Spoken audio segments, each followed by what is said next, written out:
تخيل تصحى تلاقي نفسك محبوس في قفص حديد طالع بيك لفوق، وفجأة تلاقي نفسك وسط متاهة عملاقة جدرانها بتتحرك كل ليلة، وفيها وحوش مستحيل تهرب منها، وأي حد بيحاول يخرج بيموت.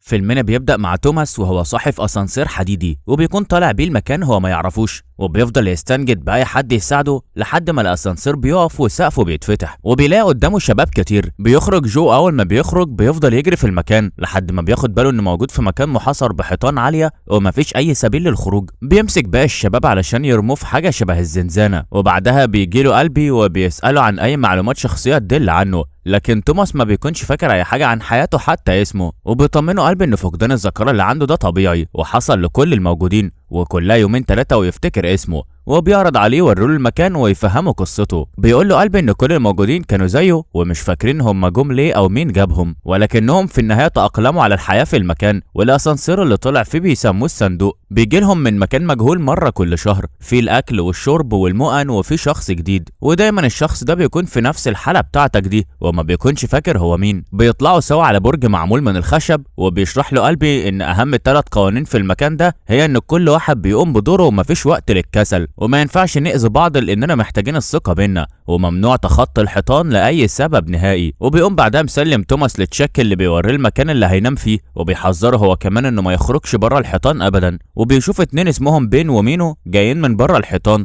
وبيسأل تشاك عن اللي كانوا بيعملوه، فبيقول له دول شغالين عدائين في المتاهه لانهم اسرع ناس في المكان. وبيحاول توماس يفهم المتاهه اللي بيتكلموا عنها، وبيروح ناحيه مدخل المتاهه وبيفكر انه يطلع لحد ما بيلاقي جاري بينط بعيد عن المدخل، وبيقول له ان ممنوع حد يقرب من المدخل حتى. لكن توماس بيتعصب وبيفضل يطلب منهم تفسير عن اللي بيحصل وايه الموجود بره وليه بيمنعوه من الخروج، لحد ما فجاه بيلاقي ان باب المتاهه بيقفل لوحده، وبيقول له جالي ان المره الجايه هيسيبه يخرج لو عايز. بيرحبوا كلهم بيه في المكان اللي هم فيه واللي مسميونه الغابه، لحد ما بيجي الليل وبيروح نيوت المسؤول عن الغابه عشان يتكلم مع توماس، وبيقول له ان اول يوم بيبقى اصعب يوم دايما، وبيبدأ يفهموا ان اللي بره الغابة دي متاهة ضخمة واسعة وبتبقى خطيرة بعد ما الابواب تتقفل، علشان كده محدش بيفضل بره الغابة بعد قفل البوابة والا بيموت وما بيرجعش. وفي ناس مسؤولة عن استكشاف المتاهة واسمهم العدائين، ورئيسهم هو مينو، ووظيفتهم انهم يخرجوا كل يوم بمجرد فتح البوابة ويدوروا على طريقة للخروج منها، وبقالهم 3 سنين بيحاولوا وما وصلوش لطريقة خروج منها، وده بسبب ان المتاهة بتتغير كل يوم بالليل، وانهم خسروا عدائين قبل كده في المتاهة بالليل بسبب ان في كائنات بره بتبقى حرة بعد ما البوابه بتتقفل، واسمهم الجريفرز، وهم اللي قتلوا العدائين، لكن محدش يعرف شكلهم لان اللي شافهم مات واختفى. بيبدا نيوت يعرفوا على كل الموجودين معاهم في الغابه، ومنهم البنائين واللي بيعتبروا اقوى ناس في الغابه لانهم بيستخدموا عضلاتهم في البناء والرفع، وفي اللي مسؤول عن المؤن والاكل،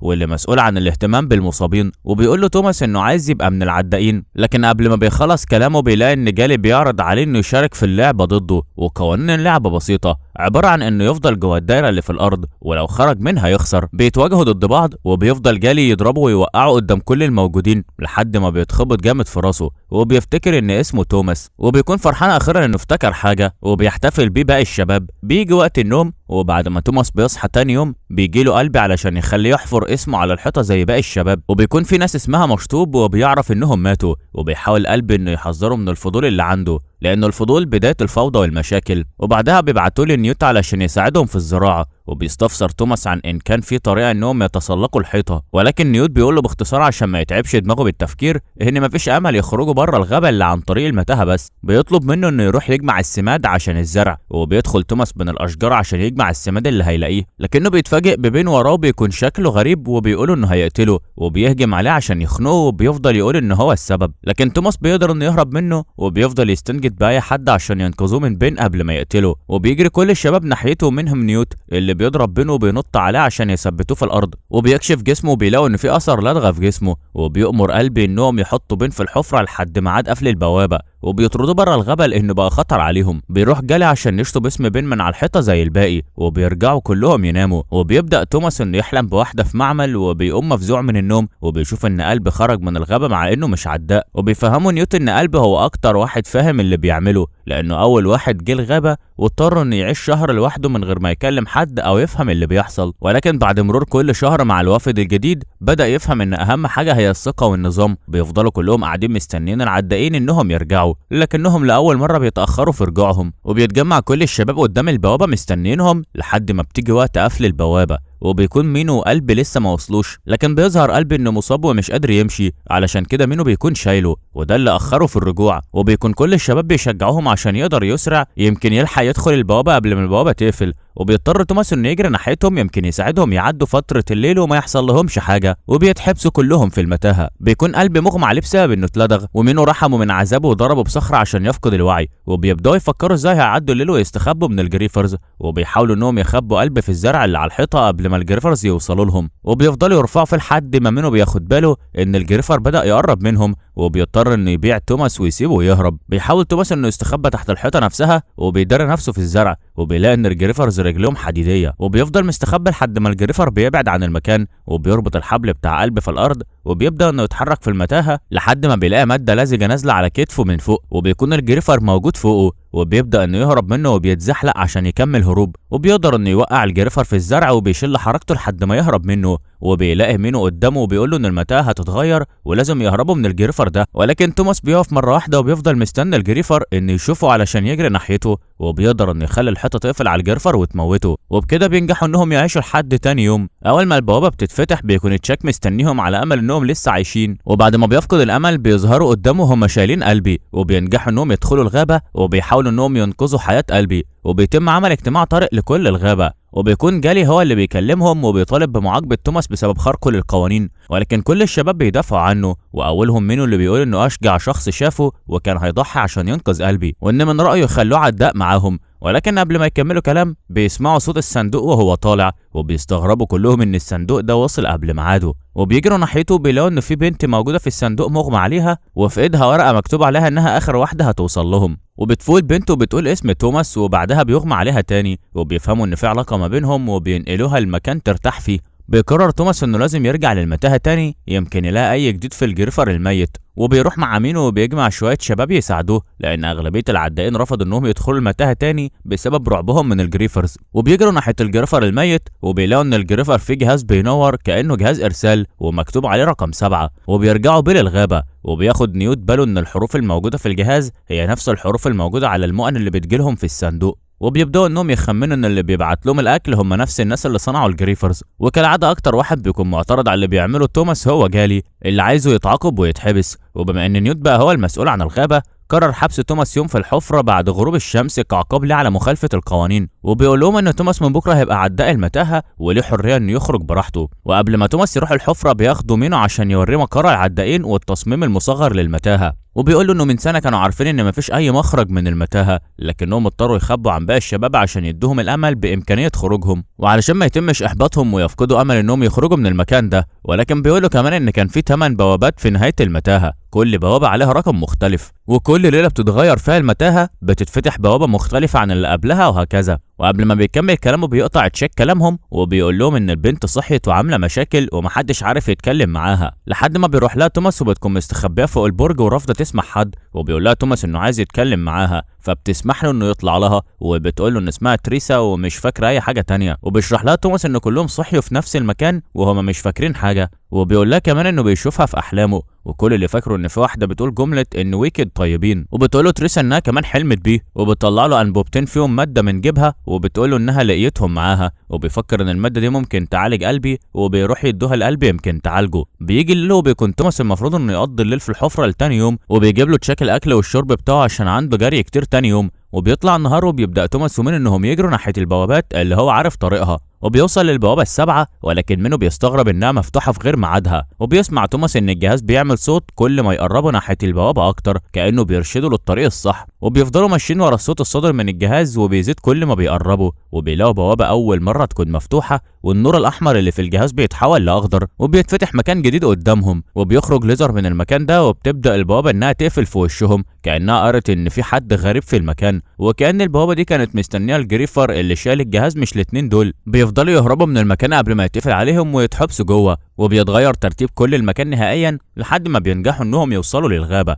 وبتكون تريسا مستنياهم عشان تبلغهم ان قلب فاق وتعالج من لدغة الجريفر، وبيروحوا عليه وبيقول لهم قلب انه افتكر كل حاجة ومفيش خروج من المتاهة وكلهم هيموتوا فيها. وان توماس كان شغال مع ويكيد والمفضل عندهم كمان، وبيفضل يعيط. وبيسمعوا كلهم ان في حركه غير عاديه في الغابه، وبيشوفوا ان الليل قرب يدخل عليهم، ولكن البوابه ما بتقفلش كالعاده. وفجاه بيلاقوا ان بوابات الغابه بتتفتح لاول مره من كل الاتجاهات، والجريفرز بيظهروا قدامهم وبيهجموا على كل الناس اللي في الغابه. وبيبدا توماس واللي معاه انهم يحاولوا يستخبوا من الجريفرز لحد ما بيقدر الجريفر انه يمسك تشاك وبيشده ناحيته، ولكن قلب بيضحي بنفسه عشان ينقذه، وبيقع من الجريفر حقنه السم اللي بيلدغ بيها. وقبل ما بيتسحب قلب من الجريفر بيطلب من توماس انه ينقذ الباقي، وبيقرر توماس انه يدي لنفسه الحقنه. وبعدها تريسا بتديله المصل عشان ترجع له الذاكره ويفتكر اللي حصل. وبيبدا انه يشوف خيالات لمعمل تجارب كان هو شغال فيه مع تريسا، وكانوا بيشوفوا الناس بتموت قدامهم، ولما اعترضوا تم نفيهم في الغابه. وبيفوت توماس من الاغماء اللي كان فيه، وبيلاقي نفسه محبوس في الحفره مع تريسا. وبيكون مينو ونيوت بيقولوا له ان الجريفر بعد ما قتلوا عدد منهم رجعوا تاني للمتاهه، وجالي سيطر على الغابه واقنع الكل انه يسمع كلامه، واللي هيعترض هيطرد بره الغابه عند الغروب مع توماس. بيبدا توماس يقول لهم ان اللي فاكر انهم مش في غابه ولا سجن، دول في اختبار تبع ويكيد، واننا كلنا محبوسين في المعامل بتاعتهم من واحنا صغيرين كفئران تجارب، لحد ما عدد الناس بدا يقل في المعمل، لان ويكيد كانوا بيبعتوهم للمتاهه ما عدا هو وتريسا لانهم كانوا موظفين في ويكيد نفسها، وهم سبب في اللي بيحصل للباقي. ولكن نيوت بيقطع كلامه وبيقول له انه مش مهم هو كان ايه، والمهم دلوقتي انهم يخرجوا من المتاهه، وعلشان ما يبقاش قلب مات بدون فايده. وبيكون جالي ناوي انه يقدمهم قرابين للجريفرز عشان يخلصوا عليهم، يمكن ويكيد تسامحهم وتقفل بوابه المتاهه عليهم من تاني. ولكن توماس بيكون عامل نفسه انه نايم لحد ما بيضرب اللي ماسكينه، وكلهم بيقلبوا على جالي وبيقولوا له ان الاستمرار في الغابه انتحار، وعلى الاقل وجودهم في المتاهه بيديهم فرصه للنجاه حتى لو قليله. بيبدا توماس هو اللي بينضم مع انهم يتحركوا في المتاهه، وبيوصلوا للبوابه السبعه، وبيلاقوا ان في الجريفرز حامين البوابه،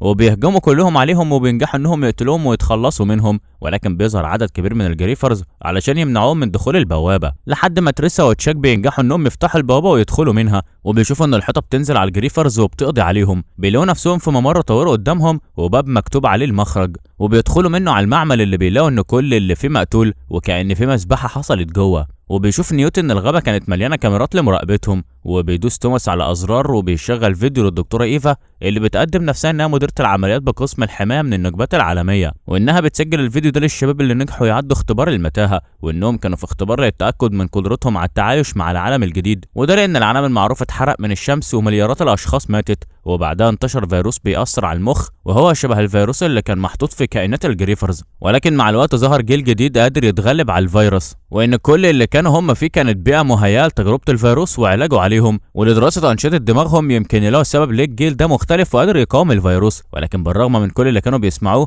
كان في ناس معارضه سياستهم وامرت بتصفيتهم، وبتقول لهم ايفا انهم لو بيشوفوا الفيديو ده هتكون هي انتحرت، وبتطلع مسدس وبتضرب نفسها بالنار قدامهم في التسجيل، وبيبصوا بيلاقوها ميته وراهم فعلا. بيتفتح الباب اللي قدامهم عشان يخرجوا منه، وقبل ما يطلعوا بره بيلاقوا ان جالي موجود جنبهم ومعاه مسدس وبيكون ملدوغ وبيمنعهم من الخروج، وبيقول لهم ان مفيش حد هيعيش وكلهم هيموتوا قريب، وان توماس هو السبب في كل اللي حصل. وبيحاول مينو انه يقتل جالي برمح في كتفه، ولكن بتخرج رصاصه من مسدس جالي وبتيجي في تشاك اللي ضحى بنفسه عشان توماس ما يموتش، وبيموت تشاك بين ايد توماس. وبيشوفوا ان في ناس جم ينقذوهم من المكان اللي هم فيه، وبيخرجوا على مكان شبه الصحراء وبيركبوا طياره هليكوبتر، وبيشوفوا شكل المتاهه من فوق، وبتكون الدكتوره ايفا عايشه، وكل اللي حصل في المعمل ده كان تمثيليه عشان يخلوا شباب المتاهه يثقوا في ويكيد اكتر. وبالتالي يبداوا المرحله الثانيه من التجارب على الشباب، وبيبان شكل العالم الخارجي وهو متدمر فعلا.